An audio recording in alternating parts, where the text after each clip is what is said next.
옆에 분과 인사하겠습니다. 주님의 최고의 복을 받으십시오. 주님의 최고의 복을 받으십시오. 저는 오늘 민수기 13장 25절부터 33절의 말씀을 가지고 신앙과 불신앙에 대하여 첫 번째 시간 말씀을 나누도록 하겠습니다. 1961년입니다. 1961년 4월 12일 세계 최초의 유인 우주선인 보스토크 1호선을 타고 1시간 48분 동안 우주 여행을 했던 주인공이 있습니다. 바로 러시아의 우주 비행사 가가린이라는 사람이 있었습니다. 이 가가린이라는 사람은 우주 여행을 마치고 와서 이런 이야기를 했다고 합니다. 내가 우주를 비행하면서 하나님을 만나려고 무지 애를 썼는데 하나님을 만나지 못했습니다. 우주에서도 하나님을 찾을 수 없었던 것으로 보아 제가 보기에 하나님은 없습니다 라고 TV 앞에서 자신만만하게 하나님이 없다라고 고백했습니다.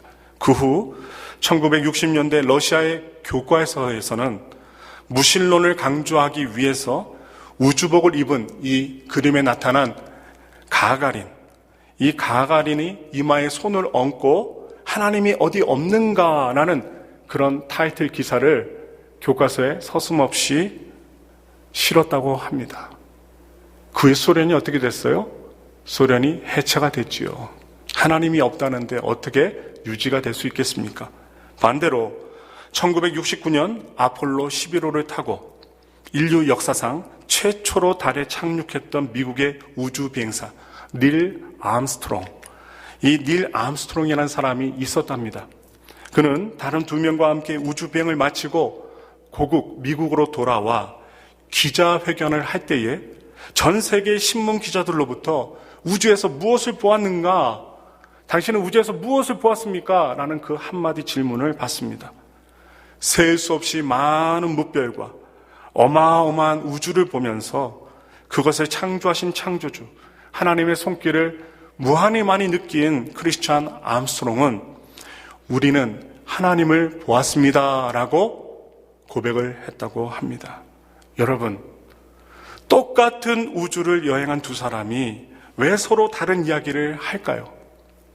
왜 한 사람은 우주 어느 것을 보아도 하나님을 발견하지 못하고 한 사람은 똑같은 우주를 보고서 하나님을 보았다라고 합니까? 그 차이가 무엇이라고 생각하세요? 믿음을 가졌느냐 아니면 믿음이 없느냐 하는 것은 단어 하나의 차이지만 그 결과는 엄청난 것입니다. 신앙의 눈으로 보고 신앙의 인격으로 살아가느냐 아니면 불신앙의 눈으로 보고 불신앙의 인격으로 살아가느냐 하는 것은 단어 앞에 한문으로 불자가 하나 붙느냐 안 붙느냐 차이가 아닙니다. 극단적인 예가 되겠지만 미국의 동부 쪽에 있는 그 뉴욕시의 교육위원회가 조사한 리포트가 있습니다. 뉴욕시 교육위원회가 옛날에 교육자료로 썼던 자료인데요. 그 교육자료를 사용하기 위해서 인물 2사람을 조사를 했답니다. 한쪽은 요나단 에드워드라는 목사님과 한쪽은 마크스 슐츠라는 사람, 이 2사람의 가게 5대 후손들을 조사해서 연구 발표한 자료를 그 교육부에서 문서로 만들었답니다. 그래서 발표를 했대요. 먼저 첫째로 요나단 에드워드라는 이 목사님의 가게 5대 가게를 갖다 조사를 했는데 미국 프린스턴 대학의 설립자요 보수 신학자로 경건한 목회자였던 이 요나단 에드워드 목사님. 반면에 마이크 슐츠는 하나님의 존재를 부인하는 무신론자로 술집을 크게 했답니다. 술집을 크게 경영해서 엄청난 갑부가 된 사람입니다. 이 2사람을 비교해서 뉴욕 교육청이 교육부 문서를 만든 거예요. 에드워드 목사님의 5대 후손은 모두 896명으로 나타났답니다. 그 중에 목사님이 116명, 대학교 총장이 3명, 학장이 66명, 교사가 7명, 책을 쓰는 문필가가 75명, 국회의원이 1명, 부통령이 1명, 회사를 이끌어가는 실업가가 73명, 새로운 기계를 만드는 발명가가 21명이었다고 합니다. 그들 가운데 교회에서 장로님이나 집사님, 권사님으로 봉사하고 있는 사람이 286명이나 되었다고 합니다. 이 에드워드 목사님의 후손들은 대부분 경건하고 신실하게 그리고 사회적으로 존경을 받는 사람들이 되어 있었다고 합니다. 그런데 비교를 해서 무신론자로 가부였던 마커스 슐츠, 이 마커스 슐츠의 5대 후손을 조사했답니다. 모두 1062명이었는데 평균 교도소 생활을 5년 정도 한 사람이 96명, 정신병자와 알코올 중독자가 58명, 창녀가 65명, 정부의 보조를 받으며 살아가는 극빈자가 286명, 그리고 전혀 교육을 받아보지 못한 사람이 460명이나 되었다고 합니다. 사랑하는 성도 여러분, 그 차이가 무엇이라고 생각하십니까? 신앙과 불신앙은 출발점에 서서 볼 때에는 같은 자세, 같은 자리이지만 별로 큰 차이가 없어 보일지라도 그 결과는 엄청나게 다르다는 것입니다. 미국 크리스찬니티 투데이의 편집자요, 기독교 베스트셀러 작가, 미국에 계시는 필립 얀센이라는 분이 있습니다. 필립 얀시라는 분이 계신데 그분의 책이 우리 대한민국에도 여러 권이 번역이 돼서 저도 읽었던 기억이 납니다. 그 책 중에 내 안에 하나님이 없다라는 그 제목의 책이 있어요. 그런데 그 책에 이런 말이 있습니다. 한번 들려드릴게요. 나는 간단한 질문 하나로 신앙과 불신앙을 가르는 큰 구분을 요약할 수 있다고 봅니다. 우리 주위에 보이는 세상이 존재하는 전부인가? 이 질문에 대해 확신 있는 답변을 못한다면 신자건 불신자건 모두 경계 지역 안에 있는 사람들입니다. 무슨 말입니까? 믿음은 우리의 눈에 보이는 대로만 생각하는 것이 아니라 보이지 않는 세상이 더 크고 아름다운 것이라고 인정하는 것이다라는 말입니다.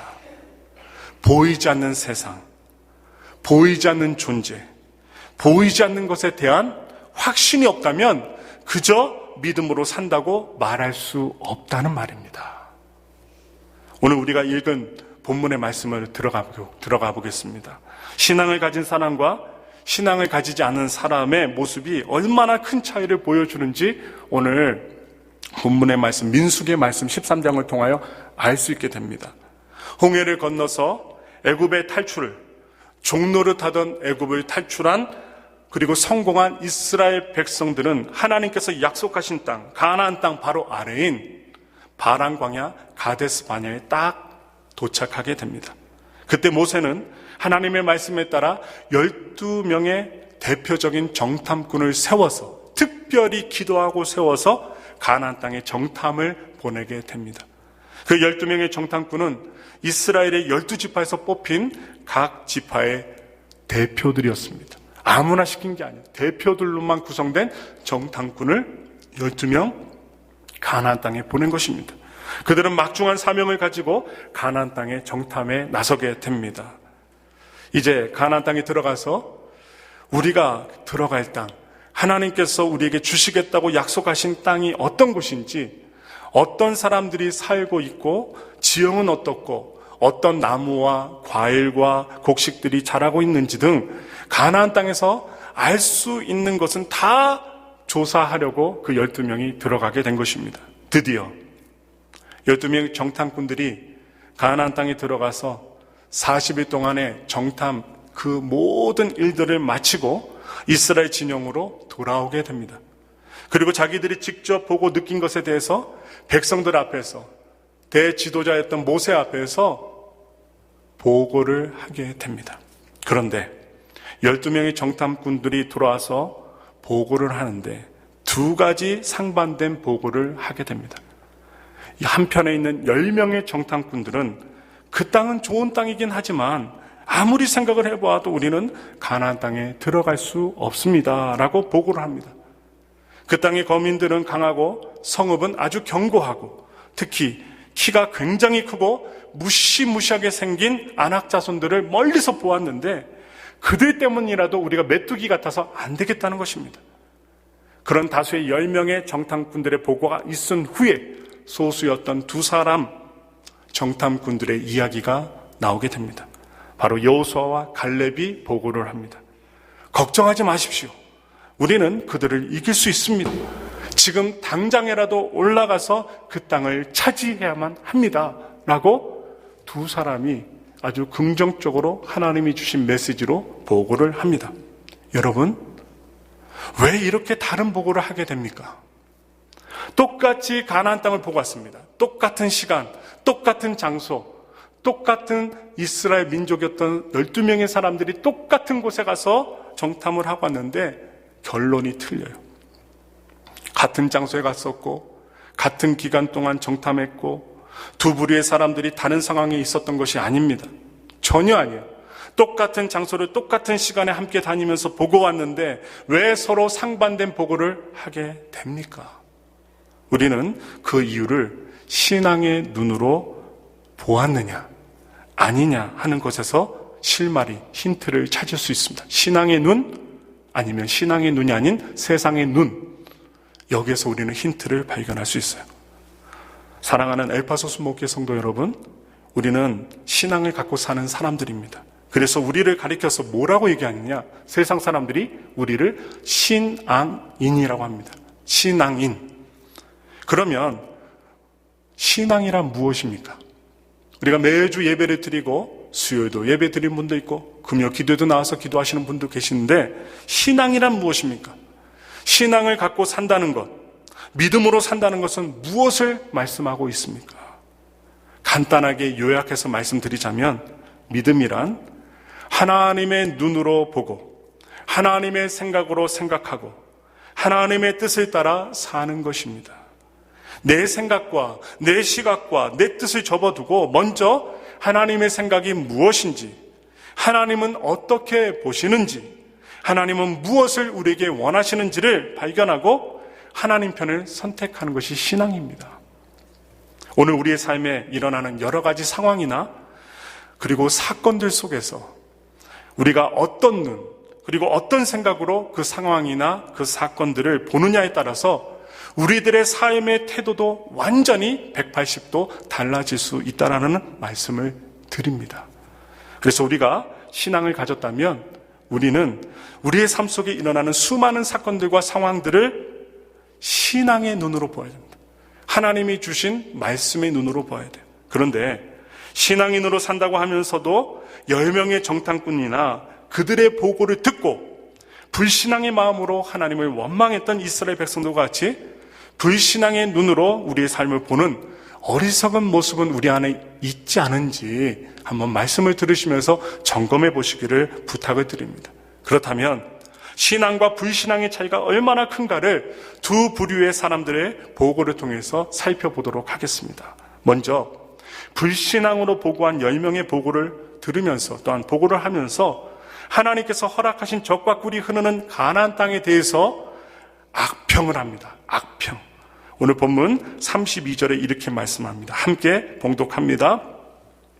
이스라엘 자손 앞에서 그 정탐한 땅을 악평하여 이르되 우리가 두루 다니며 정탐한 땅은 그 거주민을 삼키는 땅이요 거기서 본 모든 백성은 신장이 장대한 자들이며 아멘.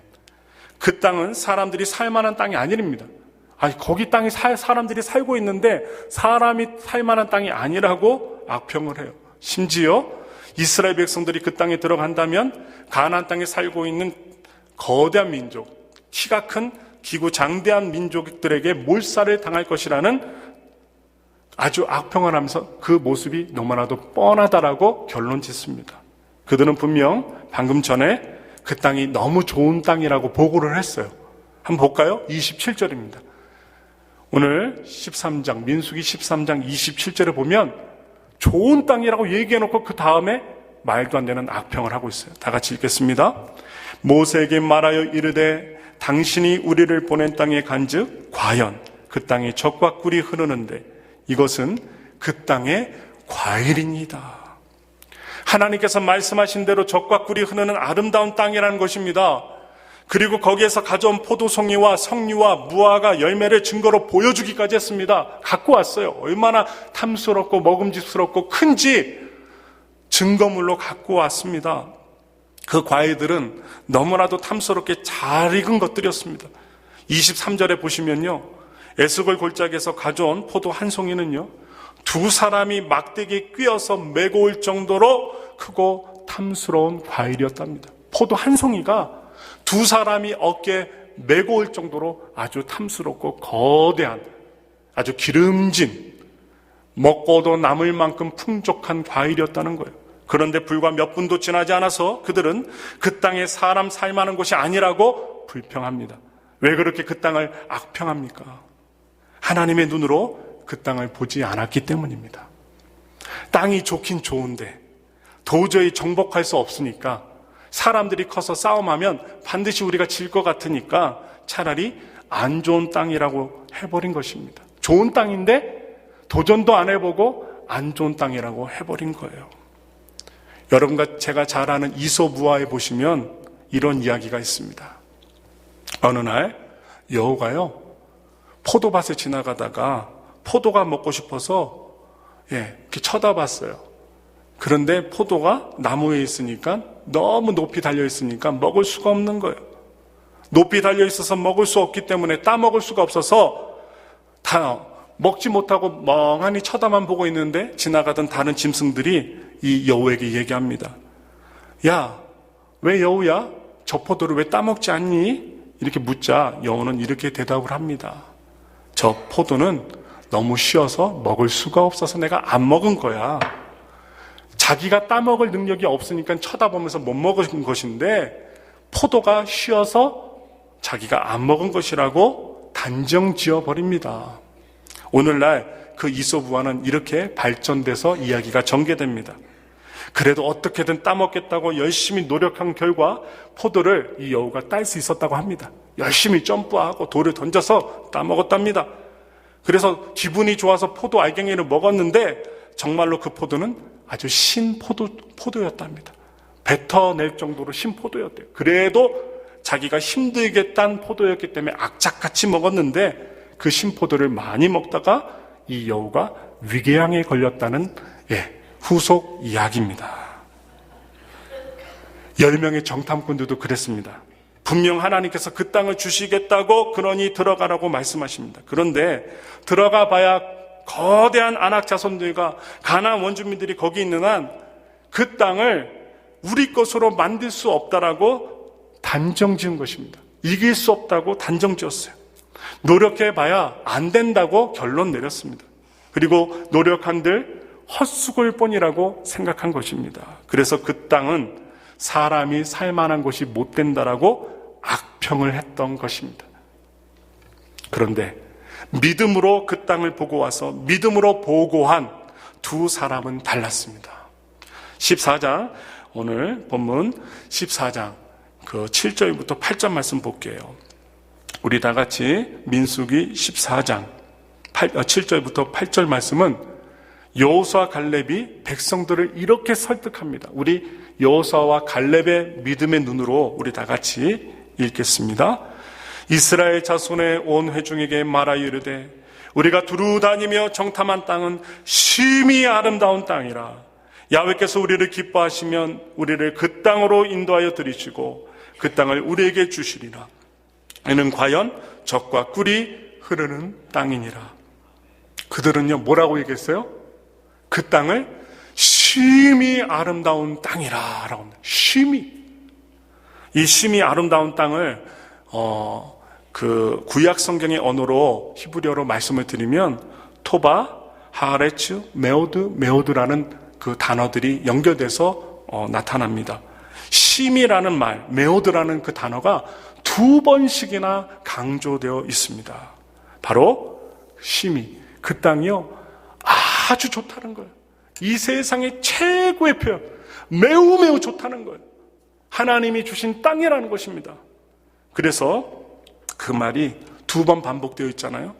최상급을 표현하는 말입니다. 그보다 더 아름다운 땅은 없다라는 것입니다.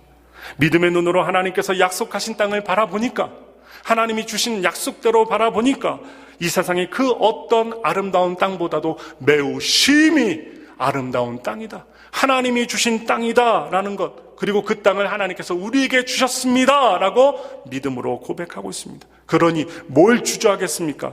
당장이라도 들어가서 그 땅을 우리 것으로 만듭시다 라고 여호수아 갈렙은 아주 자신만만하게 하나님이 주신 땅을 차지하겠다라고 아주 믿음으로 고백하고 있는 것입니다.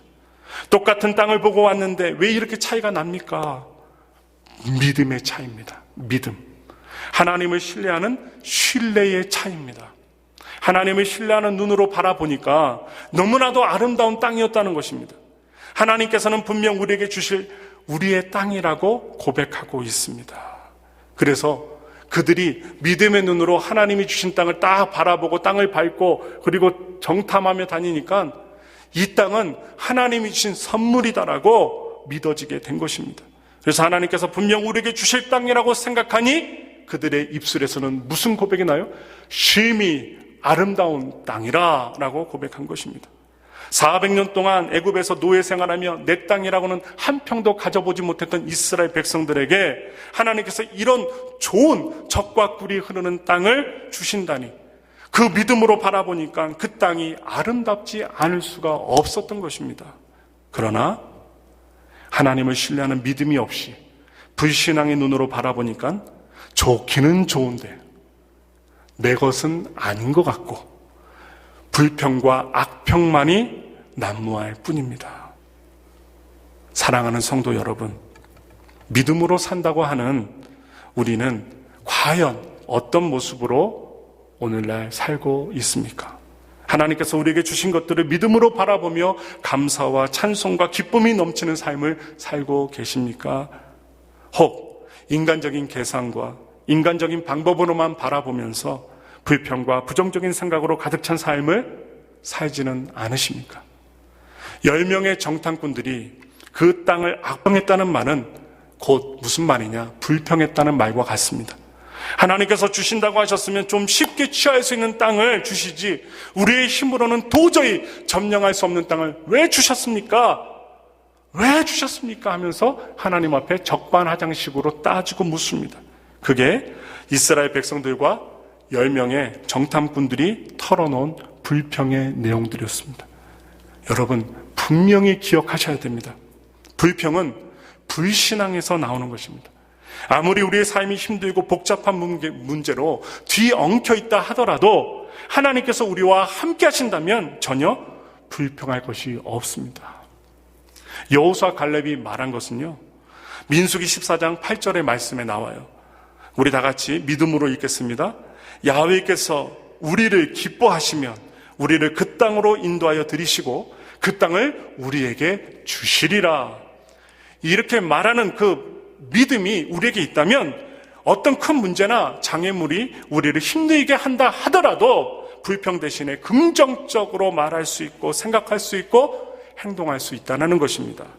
우리의 생각과 우리의 가슴에 또한 우리의 마음속에 불평거리가 떠오르신다면 그건 우리의 삶이 힘들기 때문이 아니라 우리에게서 믿음이 식어지고 있거나 믿음이 사라져가고 있다는 증거일 뿐입니다. 여러분, 삶이 아무리 힘들어도 불평하지 맙시다. 불평을 한다고 해서 우리의 삶이 달라지지 않습니다. 또한 불평은 우리의 삶을 더 힘들게 만들 뿐입니다. 불평 대신에 지나갔지만 추수감사절의 기쁨처럼 감사하는 말을 하고 불평 대신에 기쁨과 축복의 말을 많이 하시기 바랍니다. 감사와 기쁨과 축복의 말을 하기에도 부족한 시간을 사는 우리들에게 또한 우리들의 인생 속에서 왜 불평하고 원망하는데 그 귀한 시간을 허비해야만 합니까? 아깝지요. 어떤 젊은 사람이 수도사가 되려고요, 수도원에 들어갔다 합니다. 그 수도원에는 아주 엄격한 규칙이 있는데 그것은 2년에 한 번, 그것도 여러 말이 아니라 단 2마디만 할 수 있는 엄격한 규칙이 있었다고 합니다. 2마디 외에는 말할 수 없대요. 그 수도사가 되려고 했던 젊은이는 처음 2년을 채우고 드디어 2마디 할 수 있는 기회를 얻게 되었습니다. 그는 수도원 원장님을 딱 찾아가서 이렇게 말했답니다. 침대 딱딱하다. 끝. 할 수 있는 두 마디를 다 써버렸습니다. 침대 딱딱하다. 다시금 2년의 세월을 기다렸답니다.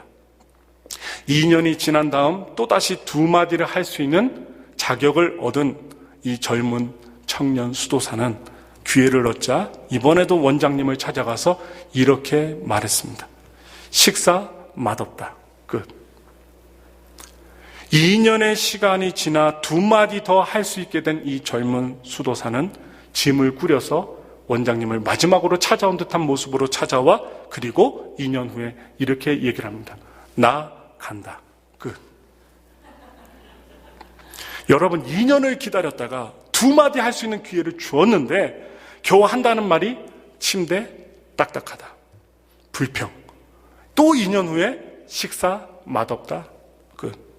그리고 또 2년, 6년째 지나고 나서 나 간다. 끝.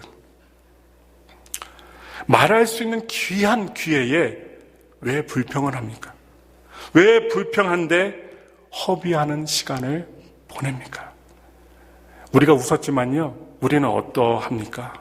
우리에게 하루에 단 두 마디만 할 수 있는 기회를 하나님이 주신다면 여러분들은 어떤 말을 하시겠습니까? 그럴지라도 불평하는 말을 계속 하시겠습니까? 오직 우리가 할 수 있는 말은 감사와 축복의 말입니다. 불평은 신앙인의 입에서 사라져야 합니다. 믿음을 통해서 하나님의 눈으로 보면 불평거리보다 감사와 기쁨의 조건이 훨씬 더 많습니다. 오늘 설교를 듣고 계시는 귀한 성도님들이 제가 이 자리에서 매 주일마다 불평의 설교를 한다면 여러분 한 분도 이 자리에 앉아 계실 분 없을 것입니다. 사랑하는 성도 여러분, 불평은 마귀가 심어놓은 마음입니다. 마귀가 우리의 마음에 찾아와서 불평이라는 바이러스를 퍼뜨려 놓았습니다. 마귀가 퍼뜨려 놓은 불평이라는 바이러스를 퇴치할 수 있는 백신이 무엇일까요? 감사입니다. 오직 하나 있어요. 감사. 믿음으로 사는 사람들에게는 불평을 이기는 능력이 있습니다. 믿음 없는 사람들에게는 불평거릴지라도 믿음을 가진 사람들의 믿음의 눈으로 보면 감사할 일이 넘칠 것입니다. 여러분, 신앙인으로 살아가느냐, 신앙이 없는 불신앙으로 살아가느냐 하는 것은 거대한 차이가 아닙니다. 우리의 삶에, 우리의 입술에 불평이 있다면 그건 불신앙입니다. 우리에게는 우리를 사랑하시고 우리를 위해서 독생자까지 아낌없이 주신 하나님이 계시는데 왜 불평이 나올까요?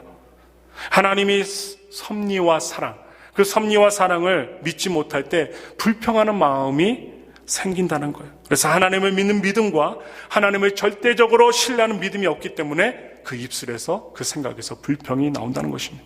그러나 불평 대신에 감사가 있고 할 수 있다는 적극적인 마음이 있다면 그건 하나님이 주신 마음이라는 것입니다. 여러분들에게는 불평이 많으세요? 아니면 감사가 많으세요? 오늘 점검해 보세요. 사랑하는 성도 여러분, 우리는 어느 마음을 품고 살고 있습니까? 불평하고 사는 사람입니까? 감사하며 사는 사람입니까? 어느 쪽의 사람이 더 행복하겠습니까? 그것은 여러분들이 잘 아실 것입니다. 가나안 땅을 보고 와서 불평만 일삼았던 10명의 정탐꾼들은 그 불평 때문에 하나님의 진노를 받아 죽고 말았습니다. 그리고 10명의 정탐꾼들의 보고를 듣고 밤새도록 덩달아 불평했던, 악평했던, 돌을 들고 여호수아 칼렙을 죽이려 했던 이스라엘 백성들, 그들은요 적과 꿀이 흐르는 하나님이 약속하신 가나안 땅에 들어갈 수 없게 되었습니다. 단 한 사람도 들어가지 못합니다. 들어가지 못할 것이라고 불평한 그대로 그들이 입술로 고백한 대로 되었습니다. 오직 믿음으로 그 땅은 너무 아름다운 땅이요, 하나님이 우리에게 주신 그 땅 우리가 가자, 그리고 소유하자 믿었던 여호수아 갈렙만이 그 적과 꿀이 흐르는 가나안 땅에 들어갈 수 있었습니다. 불평은 우리의 삶을 불평한 대로 이끌어 갑니다. 왜 가난하냐고 불평만 하면 평생 가난하게 살 수밖에 없다는 거예요. 몸이 아프다고 짜증내고 불평만 하면 여전히 건강이 좋지 않다는 것입니다. 여러분과 제가 알잖아요.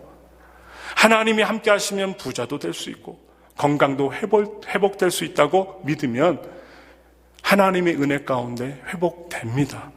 여러분, 불신앙은 우리를 고통과 실패의 자리로 몰아갑니다. 그리고 불평은 그 실패의 자리에서 우리에게 희망 없는 좌절을 안겨줄 뿐입니다. 그러나 신앙은 우리의 모든 삶을 축복의 자리로 인도하고 승리의 노래를 부르는 행복한 삶이 되게 만듭니다. 60만 명 전부가 불신앙의 자리에 서서 불평을 일삼고 있을 때 여호수아 갈렙 단 두 사람만은 믿음의 자리에서 희망과 승리를 노래했습니다. 오늘 이 자리에 참석한 모든 믿음의 식구들, 바로 최고의 복을 받으실 엘파소순복음교회 모든 성도 여러분 모두가 이 불신앙의 자리에서 불평한다 하더라도 믿음의 자리에 굳게 서서 희망의 노래를 부르시며 승리의 삶을 살아가시기를 오늘 이 시간 진심으로 예수님의 이름으로 축원합니다. 우리 다 같이 기도하겠습니다.